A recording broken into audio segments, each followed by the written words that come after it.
a city that never stops. A city where the past and the future collide as sharply as neon collides with shadows. Tokyo is an ideal place to see how civilization is developing. Today we will embark on a journey 5,000 years ahead, comparing Tokyo in the 1950s, modest, recovering, looking for its way, with Tokyo in 5100, a city that humanity can hardly recognize. It is a journey through time, through the epics of technology, culture, and human dreams. Let's go to a world where history and the future exist in one frame. Tokyo, the 1950s, is a city after tumultuous decades, trying to find a new footing. During these years, the capital of Japan was a mixture of low-rise buildings, narrow streets, and modest residential areas, where life flowed slowly and steadily. The city was undergoing reconstruction, and although industrialization was already accelerating, Tokyo of those years was still quiet, human, and almost rural in some areas. Wooden houses, paper screens, small shops, street food, and the trills of the radio. This was how morning life began.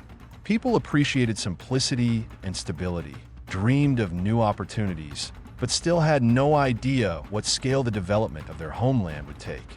The economy was just beginning to pick up, and the streets were gradually filling up with factories, workshops, and small companies ready to work nonstop. Work ethic, striving for quality, and productivity came to the fore.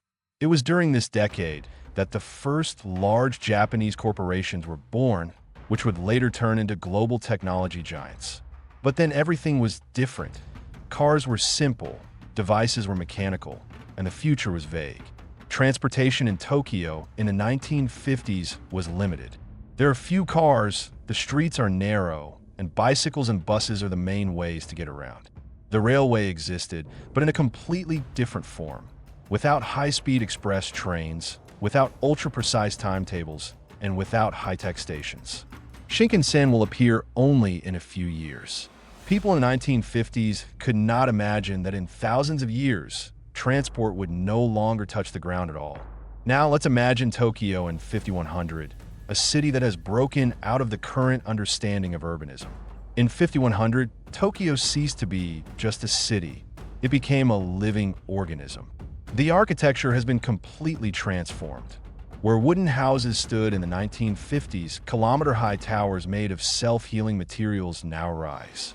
One scratch, and the surface is automatically restored thanks to the nanostructures. Houses can change shape, adapt to the weather, the flow of residents, even the mood of the owners. There are no more streets in the usual sense. The main movement is multi-level, aerial. Hundreds of road layers, vertical highways, transparent movement corridors, anti-gravity platforms.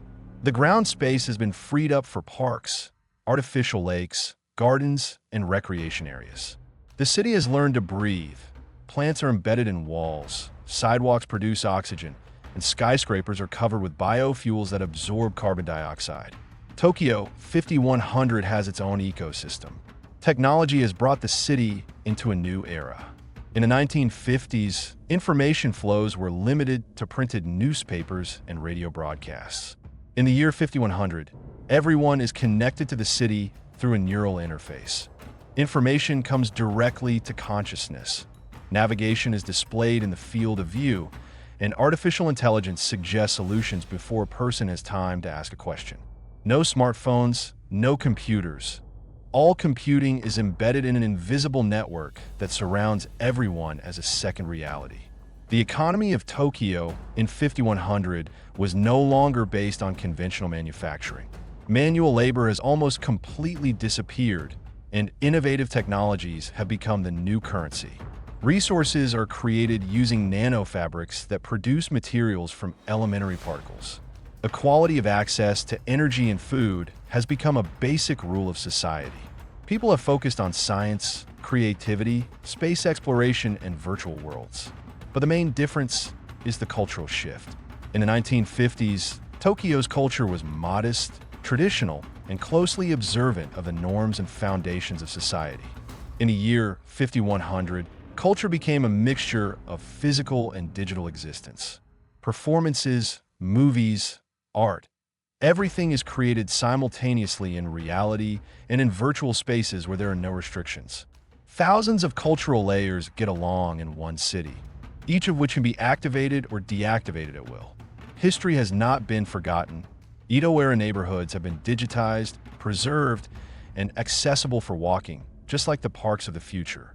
Tokyo in the 1950s was dependent on nature, but often struggled with its whims. Tokyo 5100 does not suppress or ignore nature. It has built it into itself. Rainwater is processed in real time. Earthquakes are predicted in hours, and buildings adapt to possible fluctuations in the earth. By the year 5100, humanity had achieved a balance that looked like pure fantasy in the 1950s. The most amazing thing is the attitude of a person towards the city. In the 1950s, people sought to build the future, industry, machines, growth. In the year 5100, people strive to build harmony. Growth has ceased to be the goal. The quality of existence has become the goal. Humanity has learned to live in a city that does not pressure, but helps, which does not require, but supports, which does not limit, but inspires. But with all this difference between Tokyo of the past and Tokyo of the future, there is one constant feature: the desire for development. In the 1950s, Tokyo dreamed of recovering, rising, and becoming a better place. In the year 5100, he continues to dream, only of much more, of new planets, of new forms of art, of new ways of existence. Centuries pass.